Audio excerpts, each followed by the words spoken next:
No, wasn't bad at all.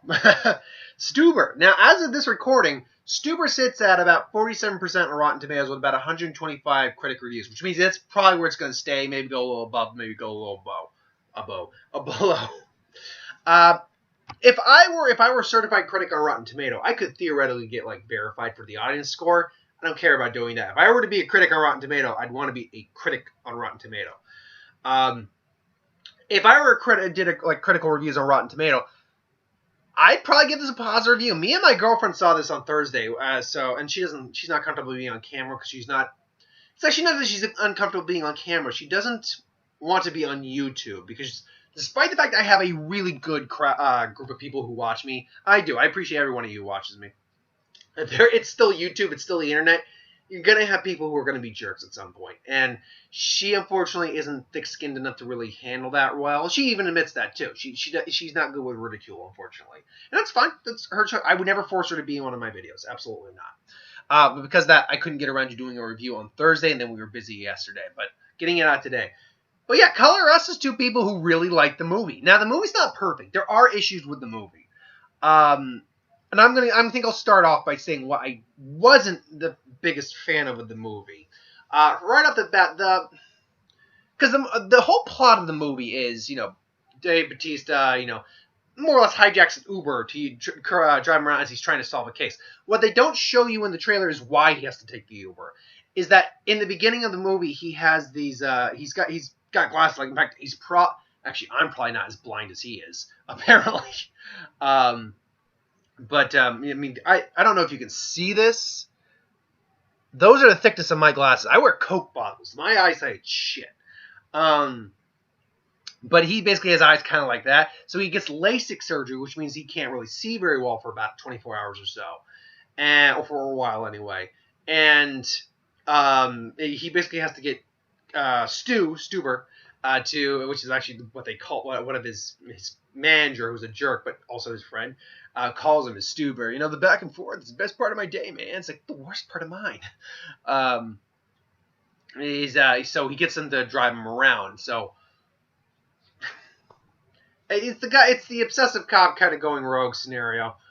But the thing is that the whole case, one of the problems is it's a simplistic plot, which I don't have a problem with, except for the fact when we get the reveal of who because no shocker, there's a crooked cop, and it's a character we barely see in the beginning. I'm not gonna say who it is; you can figure it out. And then we see them again, and then we see him again, and then boom! So basically, they take the character out pretty quick. They're not dead; they just get taken out pretty quick. And I'm sitting there. After the movie, I'm like, yeah, you didn't need that character. You didn't need that plot point, honestly. You could have just had that he got set up by one of the criminals. The criminal tried to explain something, and then that criminal get taken out. This character did not need to be here. It was just there for the trope of having the crooked cop. That's all. That is all. I will also say that despite the fact that, what's the best way to put this? I'm sure those action sequences were actually really good because choreography-wise, they looked like they were shot pretty well, or they were done pretty well.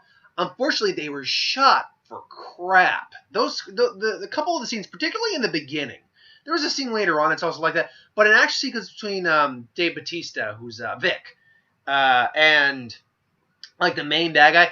He's a bit more of a cop brawler with a bit of cop training. The other guy's like a martial arts, and they're just wreaking at, like, throwing each other through crap and stuff like that. And it's pretty fun when you can make out what's going on. The problem is with those scenes for me is that it's shot so tightly that you can't make out what the hell is going on.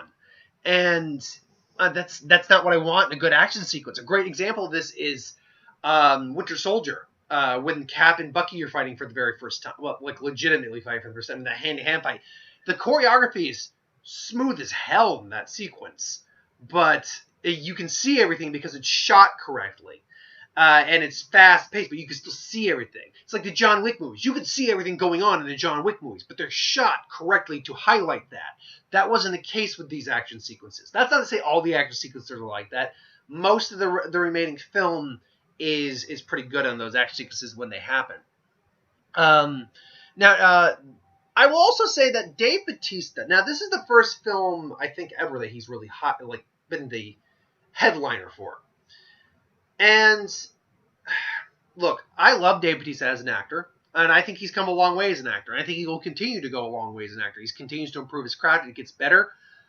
I will say that I think it's partly because he had oh god, what's the actor's name? I always have trouble with his name. Kumail Nanjiani. I know it's Nanjiani is the name of it. Stuber. Hold on, Stuber. I need to get that guy's name.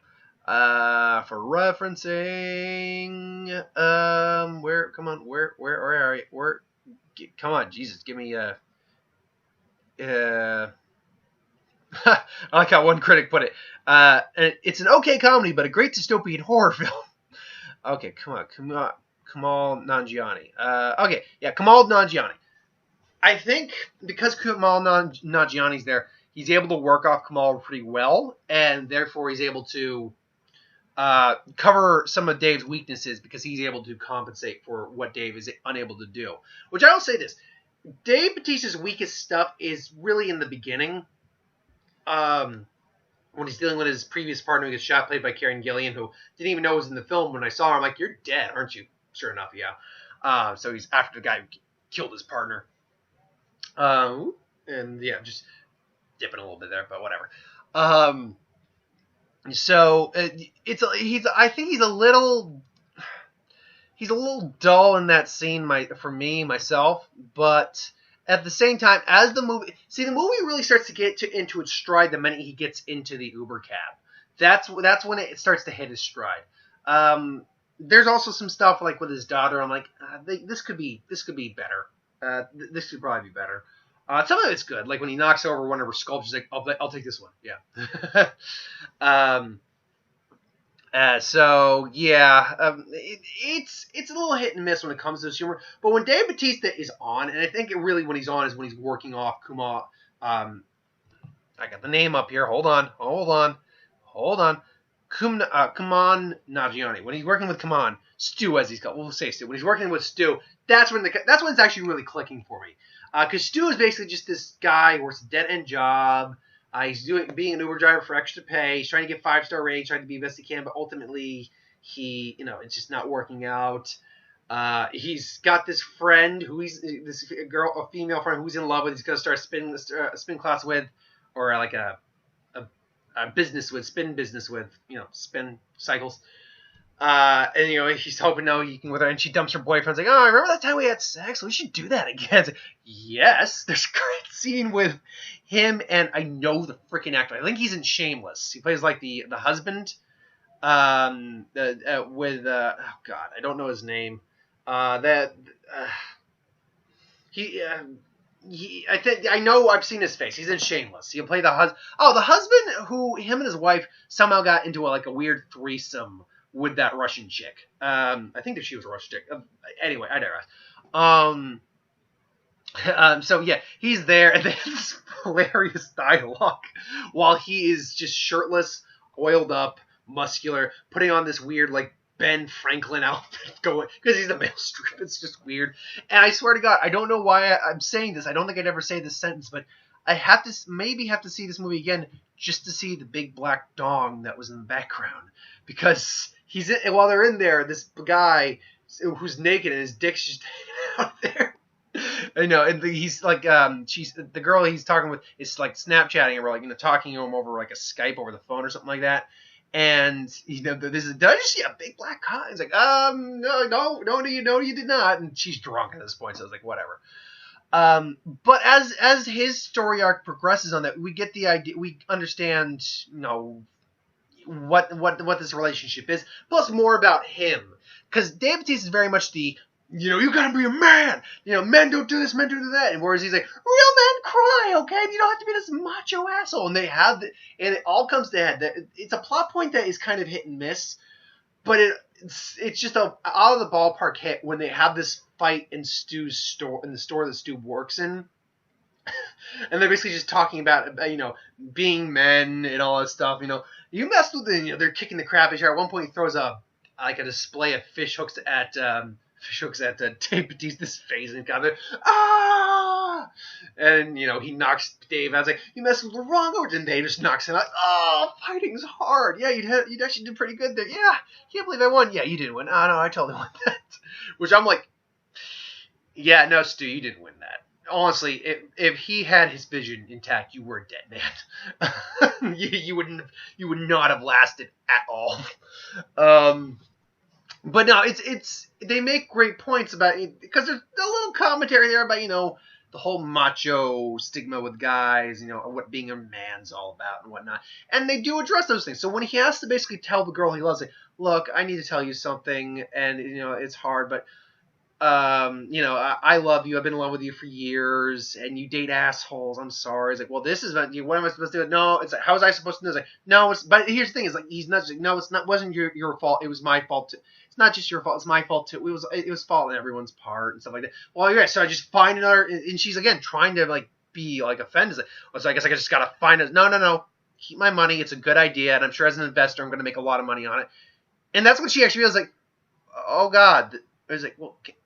Can we still be friends? And it's like, yeah, I don't think I can do that here because I'm in love with you. So don't worry. I'll talk to you again later.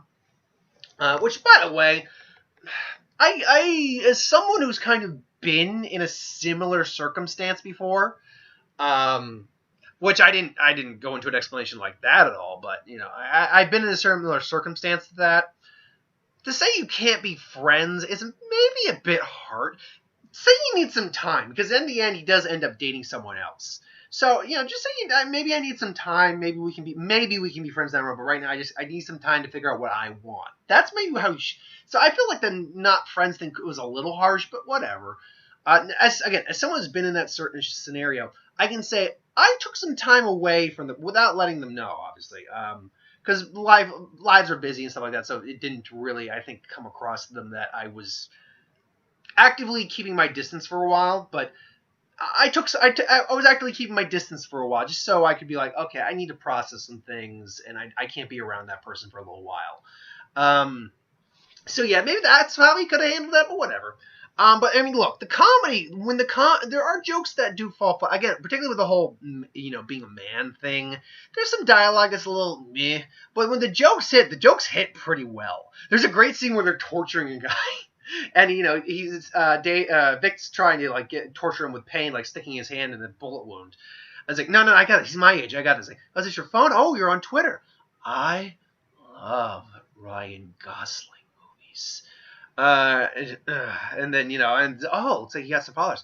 My top 10 favorite Ryan Gosling movies.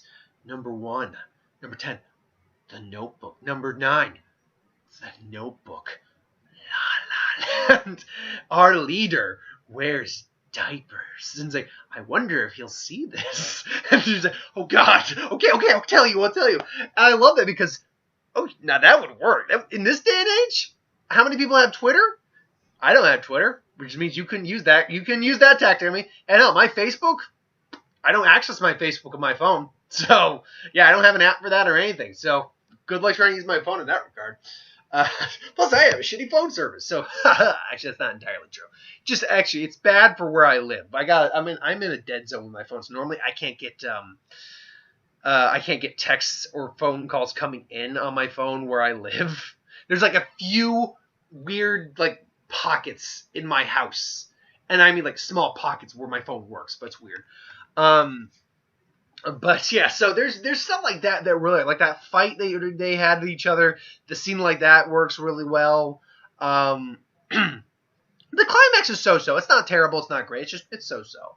But ultimately, me and my girlfriend really like the movie. Is it amazing? Is it the best comedy of the year so far? Well, seeing as I actually have my computer up right now, let me check what movies I've seen. I don't think it's the best because Lego Movie is also a comedy. Or Lego Movie 2. And I'd say Lego Movie 2 is probably better than this. No, it's definitely better than that. Because there was a lot better, there were more themes that were handled more impressively in that.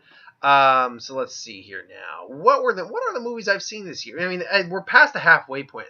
So let's see what I have. But where would I put this on the comedy scale? I haven't seen a lot of bad movies this year, but I have seen some stinkers. So let's see here. Where's my movie playlist?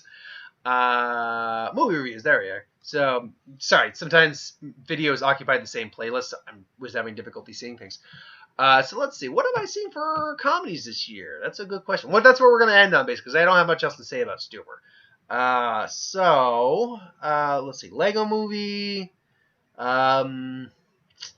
Isn't romantic? Yes, it's better than isn't a romantic. Fighting My Family. I'll say Fighting My Family was better than this. It definitely was better than that. Let's see here. Anything else? Little. This is better than Little. Long Shot was better than this though. The Hustle. This was better than Hustle. Actually, I've seen quite a few comedies this year. Yeah. So this falls probably right in the middle. This falls in the middle, at least for the comedies I've seen this year. In terms of the overall movies, I could probably say what this was better than. Let's see here. This was better than, again, just to go real quick, I think this was better than The Upside, and I like The Upside. This is better than Glass, better than The Kid Would Be King, better than Miss Bala. I think I like this better than Cold Pursuit. Better than Isn't Romantic, better than Captain State. Captain State was a weird movie. Better than Wonder Park. Better than, well, I think Us is probably better. Better than Missing Link. Well, actually, no, Missing Link was probably better also. Better than Little, though. Better than Ugly Dolls, for certain. Better than The Hustle. Better than The Sun Is Also a Star. Better than Dark Phoenix. Better than Secret Life of Pets 2. Yeah, it's actually better than a good chunk of the movies I've seen this year. Let's put it on par with Men in Black International, though. And yeah, better than Child's Play. So yeah, I put it on par. I put somewhere in the middle for the year, maybe a little in the above section, but I still got plenty of other movies to catch this year. We'll see where it falls in the category, if it even makes it in the top 10 of any list. Right now, it probably would be in the top 10 worst because I haven't seen that many bad movies, and I had to fill out the top 10, the lower 10 with good movies. But I digress. Thank you for watching. I hope you enjoyed. Like, comment, share, subscribe. As always, you want us to review something, put in the comments below. Let us know. We'll do a review of it at some point. Ideas for Would Win, Star Wars, Super Magic, what if, anything to do in the channel, put that in the comments below. Let me know. I'll get to a review of that at some point. And ideas for Would Win, Star Wars, Super Magic, what if, anything to do in the channel, put that in the comments below. Let me know. I'll get to that at some point. So thanks for watching. I hope you enjoyed, and I'll see you next time. This week's hopefully going to be Crawl and Lion King, but it's going to be Lion King no matter what. And we'll talk about Lion King probably when we see Lion King, but it's weird how almost everyone's just like, wow, it's amazing, but then it's like, it's a shot-by-shot remix, so we're going to give it a negative review. It's like, what? It's got 59% Rotten Tomatoes. Like, what? Everyone was ranting and raving, but what? I don't know. I digress. Thanks for watching. I hope you enjoyed. See you.